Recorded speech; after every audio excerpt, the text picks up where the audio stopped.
Hello, everyone, and welcome into our Picks and Parlays Power Hour. We are live every Monday through Friday at 3 p.m. Eastern Time. My name is Hannah Mears. You can follow me on Twitter at HannMears and see more of my content as well as our free content. So make sure you like, subscribe, ring the bell for all of our notifications. My first guest on today is Craig Trapp. We are talking fantasy football defenses and Craig's Bengals. Craig, let's first start with this fantasy football defense. Everyone's ready for some fantasy football, but let's make it fun. I have written down the top 10 defenses from 2021. When I hear yours, I want to pick out the differences in what you think from last year to this year. So go. Yeah, I would say, usually year to year, not a ton of change. But here's my I'll say my top four, because I think the top four, after that, I think the other six are somewhat interchangeable. I like the Bills. Number one, I think the Bills, the one worry with the Bills would be, we have an amazing offense, which they do, that scores a lot of points, and I expect them to score tons and tons of points. Your defense could be on the field a lot, so that is the worry, but just their defense is legitimately top 2 or 3 defense. I would be shocked if they don't finish in those rankings. 2, Tampa Bay Bucks. This team was great on defense last year. I don't think you're going to see a whole lot of drop-off there. 3, 49ers. I think they're going to be awesome. They probably might be the best defense as far as just personnel. Big problem with the 49ers, question mark at quarterback. So they could be put into some very tough situations with turnovers. Young quarterbacks always kind of, maybe not your best friend of a great defense always. And then the Denver Broncos. I think the Denver Broncos are going to be unbelievable. And guess what? You finally got a quarterback that I don't think will turn the ball over at nearly as much. They have that great run game. I think this defense in Denver has a chance to be really, really good. So out of those 4, I'm guessing those are all in the top 10 last year. No, the Bills and the Bucks were in the top 10 last year, but the Niners and Broncos were not. So the top 10 last year were Cowboys, Patriots, Dolphins, Bills, Saints, Bucks, Colts, Chiefs, Cardinals, Vikings. So, according to my statistics, that's what it was. But I do like the Niners. Reason being, I like Bosa. 15 and a half sacks. He's a big point getter. Fred Warner, and then the safety, or Fred Warner at linebacker, great. Safety Jimmy Ward, 137 tackles from Warner as well. So that's a point-getting defense for you. And I do like the Broncos. I think they allowed the 3rd fewest points last season. So I could see an improvement in them as well. So, all right, I'll give you the credit there. Those are 2 good ones to put on the list, even if they didn't make the top 10 last season. Okay, now the next 6, these are teams that I would say they're somewhat interchangeable after this. The Colts, the Patriots, the Saints, Rams, Cowboys, and Chargers. And like I said, this is more like, for me, week to week, depending on which one I would start if I had 2 of these defenses. That's how close some of these are. I would say the one out of those, even though I have them ranked 9th or 10th, I think 10th is the Cowboys, because I think their special team, we saw that, I forget the guy's name that had 2. He had a punt return and a kick return. That could be a huge for special teams, which is a lot of times you throw the special teams in with the defense. And then, they get tons of sacks, and Diggs last year was unbelievable, getting tons of interceptions. So those turnovers are always key in fantasy football. So I would say out of those 6, maybe that's the one that has could be a week where they score you a ridiculous number of points. Yeah, I would agree with that. Parsons, Diggs, DeMarcus Lawrence, if he's healthy. I mean, that's a good defense to rely on, I would say, for sure. A lot of people saying the Dolphins could actually crack the top 10 as well. They did last year at 3. So this year, just because of how well they did, 48 sacks, 4th most in fumble recoveries. I mean, you're talking points in fantasy. So do you like the Dolphins? I guess, would you put them maybe cracking your top 10? I know they weren't, but could they possibly? They're in that next 3 or 4 or 5. I expect more from the Dolphins offense, which is somewhat a positive and a negative. A team that scores a lot of points, sometimes, you can be up in games, maybe give up some late ones. So the Dolphins played a lot of close games last year. I expect a pretty tough division. Bills, Patriots, Dolphins, all going to be pretty good. Obviously, Jets, maybe, especially with injuries, maybe the Jets won't have the year.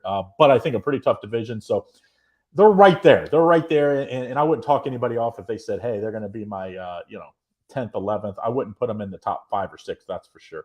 But the Dolphins they're one of those teams as far as betting is concerned this year. I am definitely going to wait and see because I want to see what Tua and that offense is going to do this year. I can't disagree with that at all. But Craig, something that is not fantasy is a game coming up, Rams and your Bengals. Now, I don't know who you're taking in this. My goodness, who could it be? I'm going to assume you're taking the Bengals here, but let's go ahead. Let's see. I'm going to give you a chance. Who are you taking in this? Well, let's just say this: Zach Taylor, former offensive, on the offensive staff there in for LA.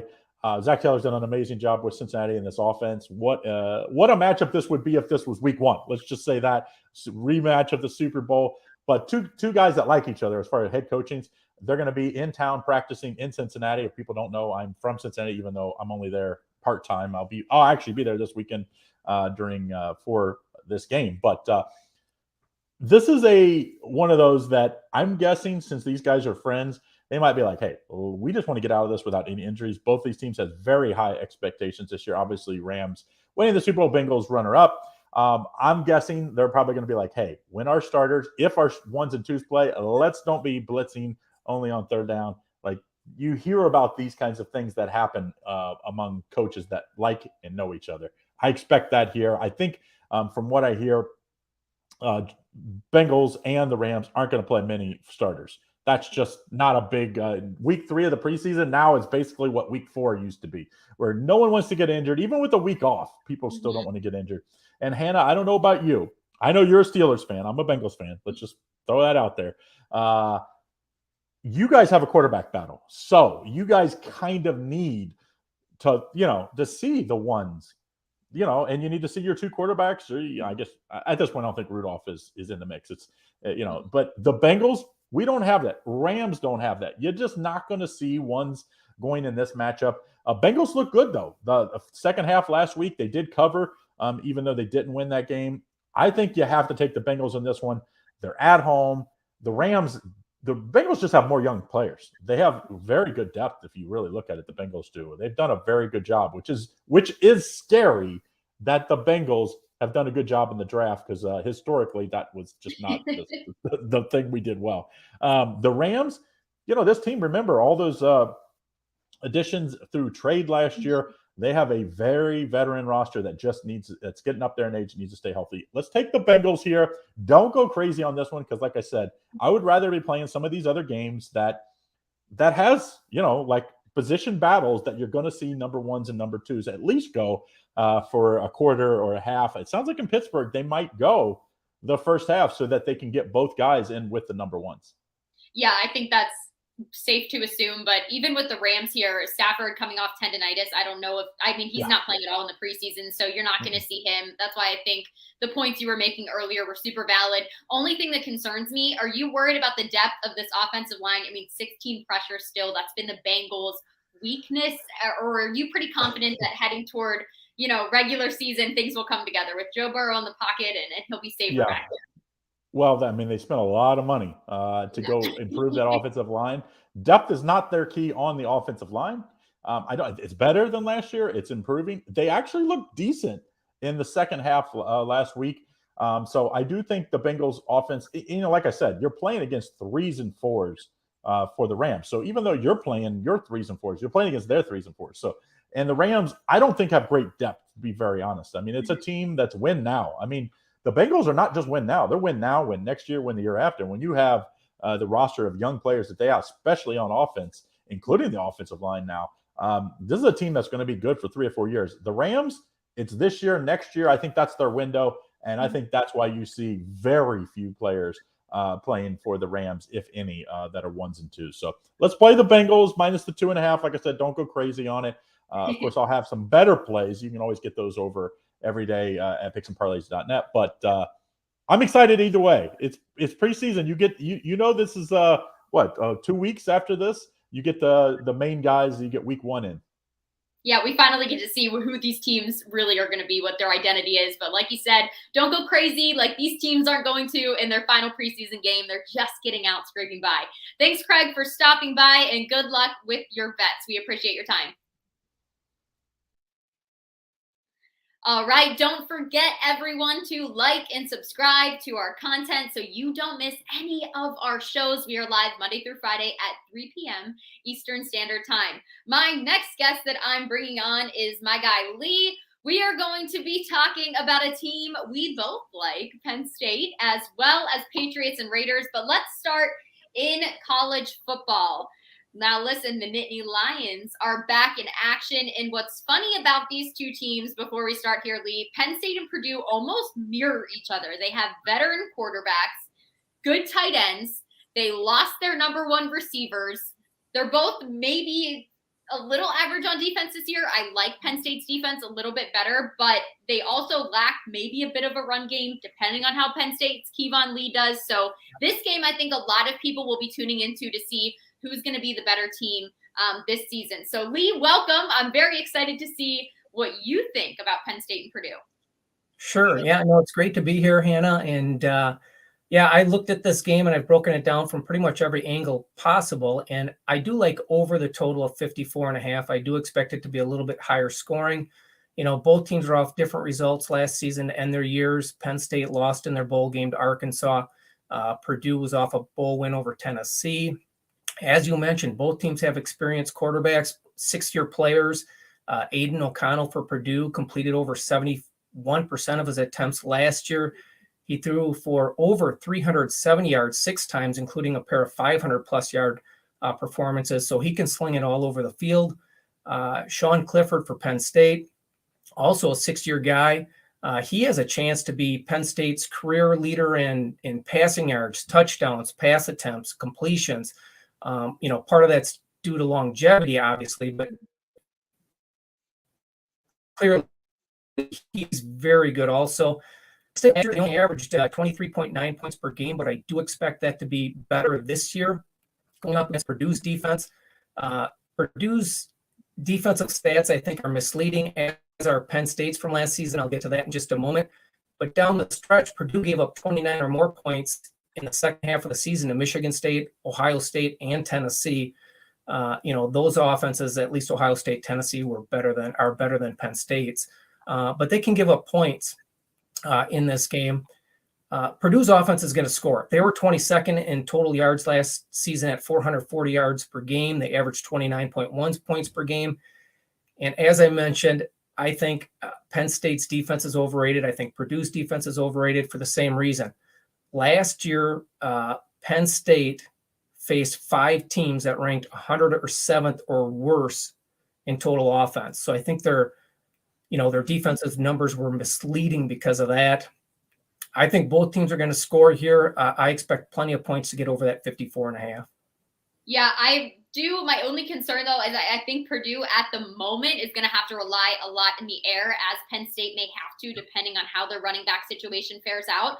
Are you concerned at all, though, with Purdue's offense going in the air against a secondary like Penn State's, which may be one of the more sound parts of their defense coming into this season? Yeah, that's definitely a concern. You know, both teams are very good at converting on third downs. Both teams like to play fast. Last year, they were 2 of the higher paced or plays per game teams in college football. Both were top 29, I believe. So, you know, I prefer playing overs when it's more pass reliant offenses, which will be the case in this game. Like you said, Penn State definitely has an edge in the running game, but 54.5 just seems like such a marginal number. It just seems too low to me. Yeah, I think so too, especially with the way, like we've been talking about these defenses. Are they going to be better? Are they not? Penn State did lose a lot of their big guys as well. Yeah. So I think these defenses are going to have a lot to prove, but offensively, they're definitely more sound in terms of being able to put points on the board, both of these teams with their experienced quarterbacks. And listen, Sean Clifford's kind of got to prove himself this year that he can be that guy for that final season, more so than I think Aiden O'Connell might have to. So I would agree with that. I think that's good, over 54.5. I'm really excited to see how these two teams, so similar, which one fares at the top. Yeah. Another game I know you like to talk about today is Patriots and Raiders. Now, the Raiders favored in this matchup by 1.5, the total at 37.5. So what do you like?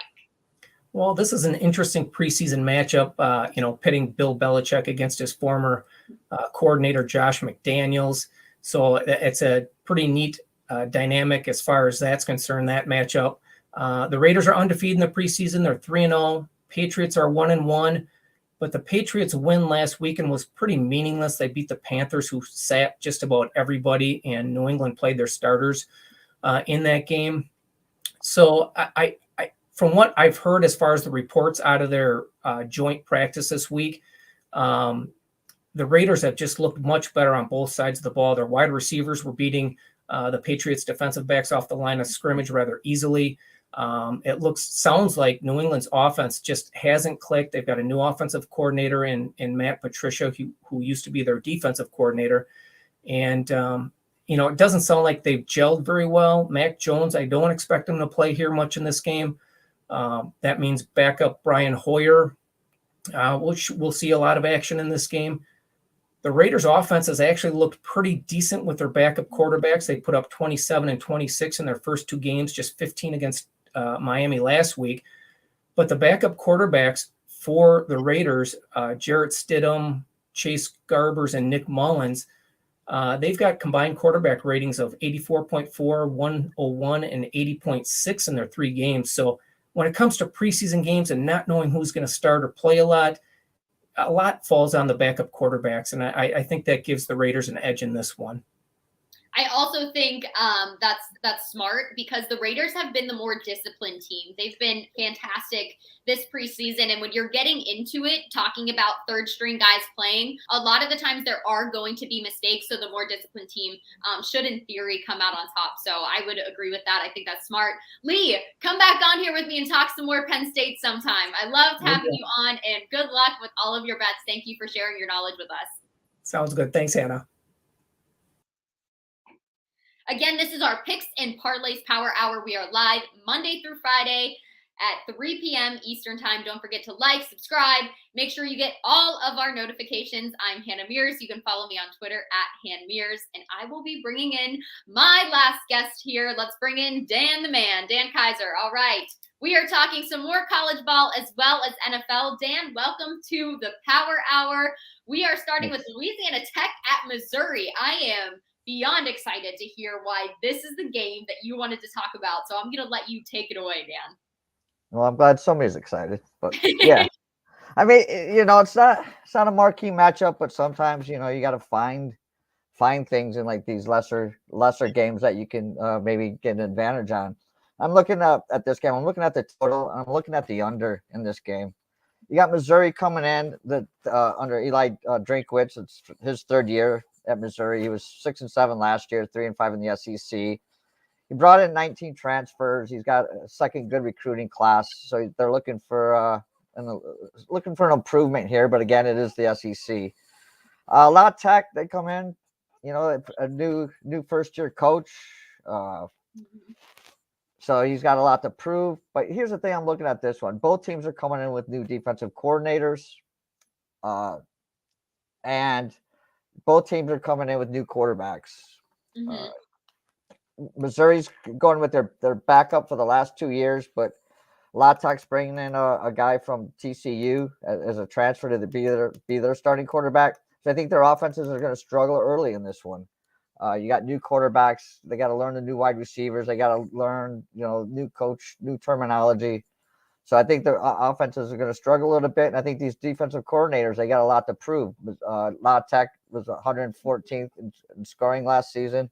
So they really need to improve that. And I think these defensive coordinators are going to come in and try to throw in their own wrinkles and shut down these offenses. Yeah, Missouri had the second worst defense in the SEC last year, and Louisiana Tech's defense, like we were saying, they were average with a new defensive coordinator. They have a lot to prove. I like what you're saying about that quarterback situation because Louisiana Tech has some legit receivers, don't get me wrong, but they're only going to be as good as what their quarterback can be. So even though there's a good offensive line there, they've got to click. So I think taking the under is a really good bet with this one. And I like that you're taking a risk here. Let's look into these games that, people are going to look at and say, oh my gosh, why are we betting on these? But I think the points that you've proven are beyond good for this one. All right. I also want to talk about the NFL. You have Chicago at Cleveland. Now, the Browns, we talk about them, I feel like, every week just because everything going on. But a guy who really stood out to me last week was Josh Dobbs. It seems like with Jacoby Brissett and Josh Dobbs, the Browns should feel pretty good about what they've got in a backup quarterback at the moment. But Chicago having a QB1 to maybe throw in there, that could be their advantage. So what are you thinking for this game? Yeah, well, the problem with the Browns, Jacoby Brissett's not a bad backup, but he's got to start for 11 games. So, but I'm looking at this one for a couple of reasons. One, I know the Bears are good. They've already said they're going to play their starters for the first half. They want to see, obviously, Fields hasn't played a lot. He needs to get some work with his wide receivers because the wide receivers for the Bears are probably the worst in the league. They're just terrible. So he doesn't have a lot of weapons to work with, and he needs to be the best he can with them. And they still haven't figured out their offensive line. They don't know what they're doing yet, who's playing where. So they got a lot of work to do. So you're gonna see their starters for them play for the first half. The Browns, I just don't see them playing their starters a lot. They can't afford to get Brissett hurt. They can't really afford to get anybody hurt yet. They still have these thoughts of maybe when Watson comes back, they can do something. It's a preseason. It's, what do these teams really care about? So I don't like preseason to begin with. I definitely don't like laying points. So I'm taking the Bears in this one. And I think actually Roquan Smith is back. He's supposed to play. I think he's going to come out and try to make some big plays in this one to make his mark early. So I'm taking the points of the Bears. Yeah, taking the points with the Bears is probably the better bet. I also like that because, like you were saying, probably not going to play Brissett too much. Might want to get some Dobbs more experience in there just because, like we said, if they're hit with the injury bug in game 5 or 6, you might have to throw Dobbs in there because of the Watson situation. Their O-line's already proved themselves a little bit in the preseason as well, only allowing, I think, 2 hurries last week. So I think resting a lot of their guys and making sure everyone's healthy is the Browns' best bet heading into the regular season. So I would say that's pretty good so far. I like what we're talking about. I like it, Dan. This was good, our first meeting here. So it was great to meet you. Thank you so much for sharing your knowledge with me, college football, NFL, always talking about it on Picks and Parlays, and so glad that you joined me. Thanks so much. Thanks. Thanks so much for tuning into our Picks and Parlays Power Hour. My name is Hannah Mears, and we are live with the Picks and Parlays Power Hour Monday through Friday, every Monday through Friday at 3 p.m.